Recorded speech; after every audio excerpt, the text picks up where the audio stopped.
Today we're going to talk about indoor air pollution, and I'm going to apologize in advance because this is kind of a lengthy topic. Okay, but let's just start off with this. Indoor air pollution is actually a very, very significant problem in the world. So here I have a list of basically uh, things that lead to death. Okay, and if you look at factors leading to death, high blood pressure, smoking, diabetes, that's right up there. But air pollution, both indoor and outdoor, is the fourth leading cause of death in the world. Uh, and if we just break this down into indoor versus outdoor, we see that, well, outdoor air pollution is, like what, sixth on the list behind obesity, fifth on the list, something like that, sixth on the list. But if we look down here, indoor air pollution is right, right up there. It's a pretty significant cause of death, and so, and that's just death. So it caused lots of health effects. So let's get on it. All right. First thing to say is this. So the health effects of indoor pollution, and we're not just going to limit it to air pollution. We'll look at other forms of pollution as well. But the health effects of indoor pollution depends on basically what substances are involved and how long people are exposed to those substances. So in most cases, what we find is that a short-term or acute exposure to most pollutants is not going to cause any kind of health complications. Just a few things that will, like carbon monoxide. But for the most part, it's not short-term exposure is not going to really be a problem. And if it is, you're going to notice things like they're like cold-like symptoms or virus-like symptoms, like a sore throat, fatigue, watery eyes, headaches, things like that. I mean, not good, but not particularly harmful. However, long-term exposure is the problem. So if you live in an environment, an indoor environment, let's be real. Most of us spend a significant amount of our time indoors. And so if the indoor environment is such that it has these pollutants, over a long time, we can get things like pulmonary disease, autoimmune diseases, neurologic disorders, and cancer, among other things. Okay, so it's the long-term exposure to most of these is going to be a problem. Now, one of the things I like about teaching environmental science is that we get to, it's not just about science, it's also about sociology. And so it is worth noting that this problem in particular is something that affects people who live in poverty. So if you look at this, this is a map of the world from the latest data I could get was 2017 from a website called Our World in Data. And you look, this is who is dying from indoor air pollution. And you see, it's the impoverished countries of the world. Okay, so this indoor, we'll talk about why, but I mean, you get exposed to indoor pollution, I get exposed to indoor air pollution. But the people who end up dying from it are people who live in countries that are low in poverty. So it is a social justice issue, and it's something that the world should pay attention to. And to a large extent, most people outside a small circle really don't pay attention to it. Okay, so what are the sources that we're going to talk about? Okay, so maybe some of these things you know about, some of you don't. Okay, so the main sources of indoor pollution would be things like asbestos, carbon monoxide, formaldehyde, pesticides, radon, mold and dust, volatile organic compounds, and lead. And we're going to look at each of these in turn. They're each, something you need to know about specifically. But before we do that, let's just break this into three different categories. So what we could say is basically indoor air pollutants can be divided into natural sources, man-made sources, and combustion sources. So the natural sources would include things like radon, mold, pollen, dust. Right? Man-made sources would be chemicals that humans have made that affect us, tend to be things like volatile organic compounds, formaldehyde, asbestos, lead, and pesticides. Whereas combustion products are ones we've already talked about a bit. So we're talking about carbon monoxide, nitrogen oxide, sulfur dioxide, PM 2.5, and tobacco smoke, which is actually one of the biggest of them all. And we really haven't talked about it this year because it's not an issue in the outdoor environment, but it certainly is in the indoor environment. All right, let's just take it from the top. Let's start with radon. Radon 222 is a naturally occurring isotope. It is generally formed from the radioactive decay of uranium. So certain rock bodies, like usually granitic rock bodies, tend to have some uranium in them. And as it decays, it produces radon, which you recall is a noble gas.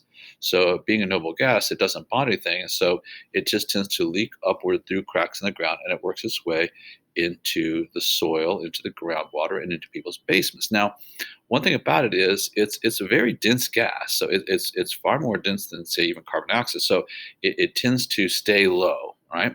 So ordinarily, people you could live in an area that has a lot of this, and because there's just certain areas. There's like cancer belts. There's places where there's a lot of this, and the reason we call it cancer belt is radon causes lung cancer. We breathe this gas in, it gets in our lungs, it's radioactive. The alpha particles it gives off damage the tissues in our lungs and lead to lung cancer. But this kind of lung cancer is very specific. It's not what you would get from smoking cigarettes. So when people present with this kind of lung cancer, doctors know right away, oh, you've been exposed to radon because you couldn't get this any other way. But the thing is, so people, you can live in an area that has a lot of this, and it's here in Korea. But it's usually only a problem if you have it either in your water or if you live in a low, like below ground, like in a basement living arrangement, which some people do.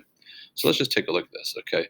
So basically, because it's a very dense gas, it can leak from the ground and it get into people's basements. So if you live in a basement apartment, you can get radon in there and have the effects of it. But more likely, the way it's going to affect people is it gets into the groundwater. And now municipal facilities can test for this. It's very easy to use a Geiger counter, okay? But a lot of people around the world, especially in America, I know, they pump their own water. Like my brother, he has a well. My sister has a well. They pump their own water. Now, fortunately for me, they don't live in areas that have radon. But people in other parts of the country. And by the way, here's a map of the United States. There's one like this for Korea as well. And you can see these red regions are where you're going to find rocks that have a lot of radon, and they often call this the cancer belt because of that. But there's plenty of places like where my family lives where there just isn't any. Okay, but basically it dissolves as a gas. It dissolves into water, and so basically when you take your shower or you drink it, then you get exposed to it. And that's where people end up getting, especially in the shower where there's a mist they breathe it in. Okay, let's talk about mold. Much less dangerous. Okay, so mold, it was a really it was a hot topic for a while. A lot of people were like, oh, I can't go to my job anymore because there's black mold. Well, okay, let's be specific about mold. Okay, so mold is a natural organism, single cell organism that tends to grow on surfaces that are damp. Many different species of mold exist. And basically, if you have walls that are wet with water, a lot of times there's condensation around windows. Where you have that, it provides an environment which mold can thrive. Now, mold needs to reproduce, and when it does, it gives off spores, and these spores travel through the air, and you can breathe them in. So that's how they get into our body. Now, what does it cause? Well, as far as the CDC, the U.S., was it CDC? I'm supposed to know what CDC stands for, Centers for Disease Control and Prevention. Uh, so basically, what they say is, look, here's what it causes. It causes like stuffy nose, maybe wheezing, itchy eyes, basically, especially if you have allergies. Um, and it can be like if you are already prone to, say, allergies, you might get like asthma, and asthma can kill people. Okay, I don't want to belittle it too much, but a lot of people want to blame it on a whole host of things, and there's just no evidence to support that. Okay, so is it a problem? Yes. Is it life threatening? Almost never. Okay, so if you feel otherwise, sorry, there's just no evidence to support that. Now let's start looking at some man-made things. So formaldehyde. Now formaldehyde is something you might be familiar with because we use it as a preservative, or at least you use it as a preservative for specimens that are going to be dissected. Sometimes it goes by the name of formalin. But formaldehyde is present in a lot of building materials. So like pressed wood, which is a very common thing. You buy anything from IKEA. In fact, almost any furniture that was built in the last few years is going to be made out of this stuff. It has formaldehyde in it, which then vaporizes over time and gets into your house and you breathe it in. It's present in glues, which is how it got into here. It's present in carpets and upholstery. So if you buy new furniture, get new carpets, it tends to leak out of that. And the thing about formaldehyde is it's a known carcinogen. So let's be clear about what a carcinogen does. A carcinogen causes cancer, but it usually takes long-term exposure to do that. So it's not like you go into a house, someone has new furniture, and now you're going to die of cancer. It does not work like that. But over time, if you're exposed to formaldehyde for long periods of time, your odds of contracting certain forms of cancer goes up. So that's why that's what carcinogens are, and so obviously we would like to reduce our exposure to them. Pesticides are another one. So it's very easy to look at a pesticide and go, "Whoa, okay, that's something that's designed to kill," right? That's true. Okay, so a lot of people buy pesticides, they spray them in their houses to kill bugs, and then you can, if you smell it, it's going into your body too. Now the best thing to do with pesticides when you're done with them is to just get rid of them, take them to a municipal facility that takes them, and be done with them. But most people don't do that. They store them in their house. And you continue to smell them. If you're smelling them, they're getting into your body. And now symptoms of large exposures would be things like weakness, muscle twitching, nausea, tingling. It's basically neurologic deficits. But usually what happens instead is you're not going to get that kind of exposure unless you like drink it or something like that. But you're going to get long-term exposure. If it's in your house, for years and years and years, which it is for some people, it can cause kidney damage, damage to nervous tissue because that's really what it's designed to do, and it's been shown in some cases to be carcinogenic. Volatile organic compounds. Now, formaldehyde is a volatile organic compound. Pesticides are volatile organic compounds. But when we talk about VOCs, a lot of times what we're talking about is things that we use as solvents. Okay, so like glues and solvents.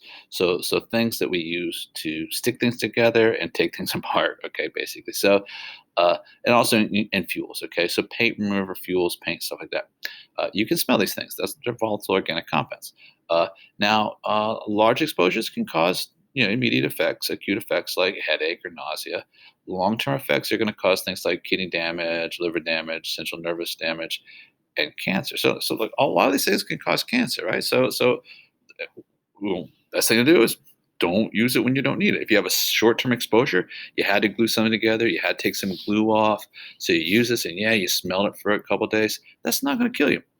If it's always around your house and it's there and it leaks, whatever, and then it's the long-term exposure that we're worried about here. Now, this next one, I don't know about in Korea, but I know in America this has largely been dealt with. It's called asbestos. Asbestos is a fibrous mineral that it was found, starting about 100 years ago, so to be very useful because it's strong and it is fireproof. It can take very, very high temperatures. So they would make, say, ceiling tiles out of it. Keeps your house from burning down.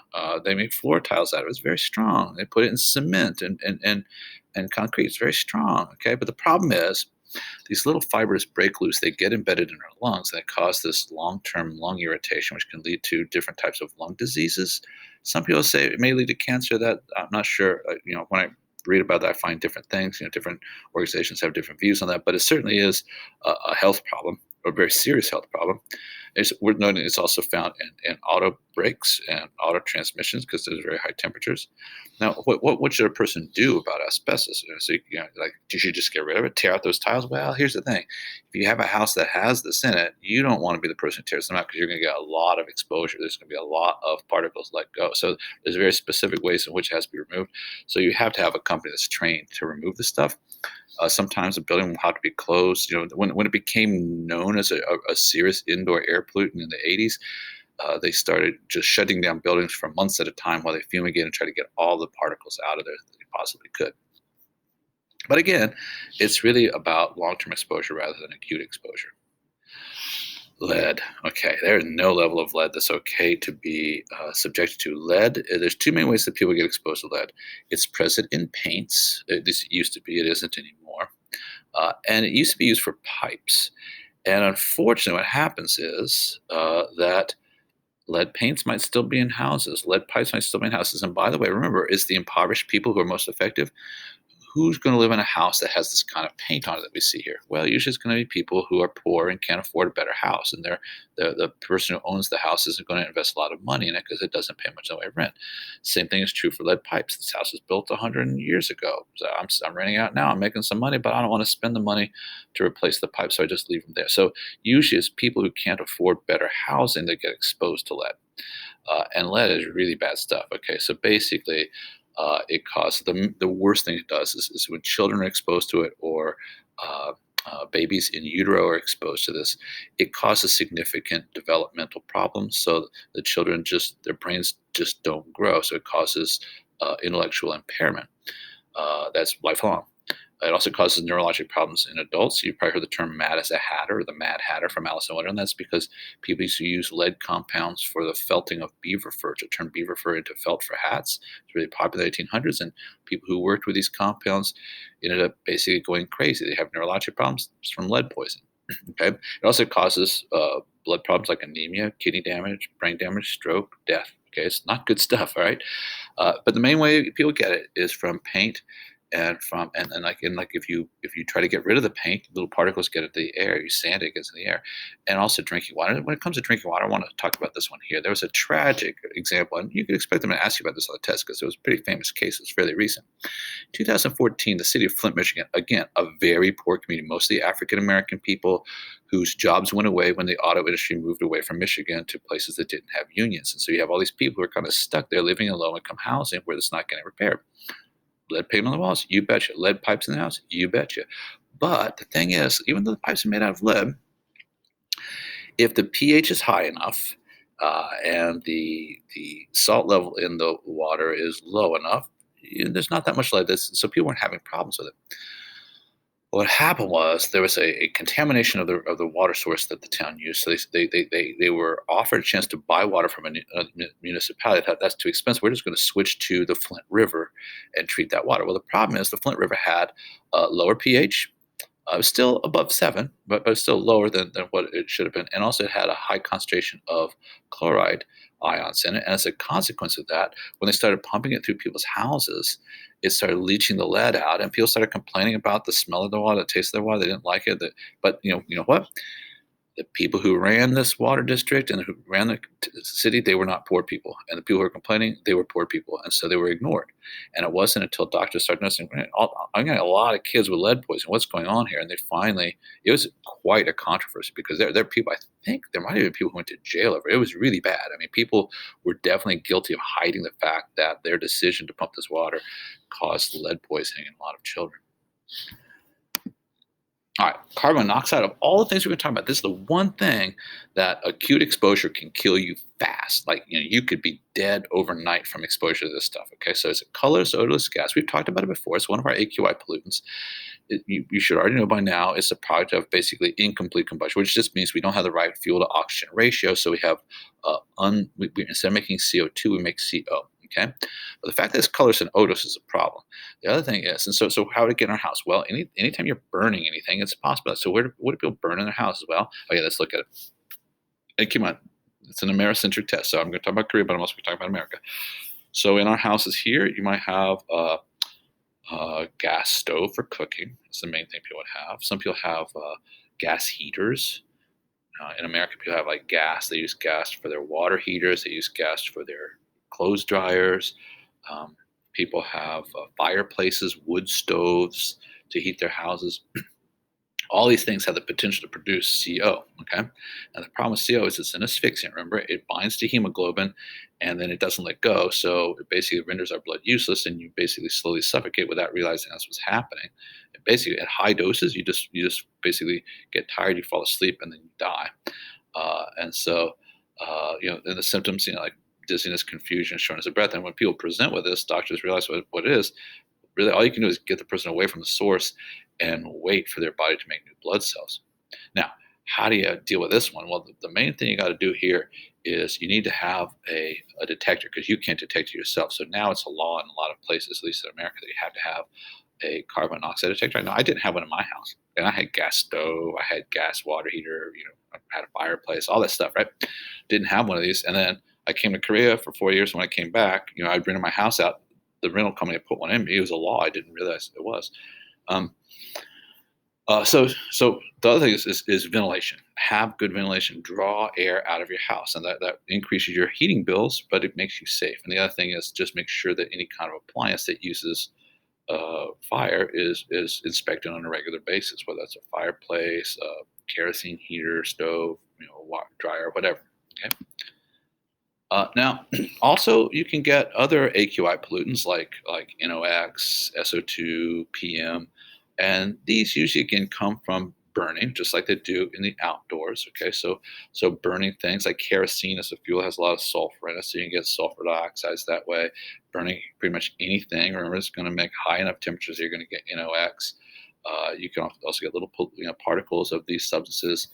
Can make little droplets of PM and soot particles. So that's a way of introducing these things into our homes instead of having to come in from outside.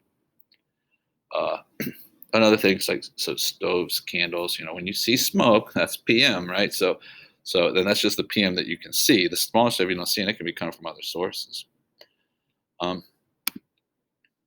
but I want to talk about this, okay? Because it turns out that particulate pollution, indoor particulate pollution, is one of the greatest causes of death on our planet, and here's why. So people in developing countries, they don't have access to electricity, they don't have access to gas stoves, so they use biomass, basically like wood or animal dung, in order to cook food and heat their houses. And so, in a lot of parts of the world, and we're talking about 3 billion people on the planet, it's almost half the world population. This is what it looks like inside their houses.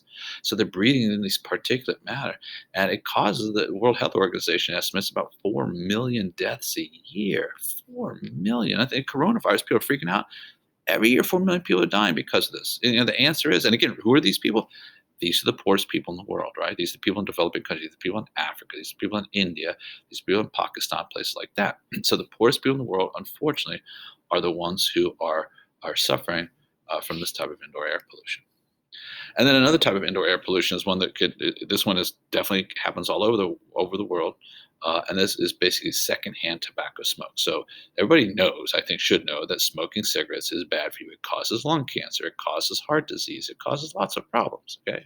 And it makes you smell bad. Okay.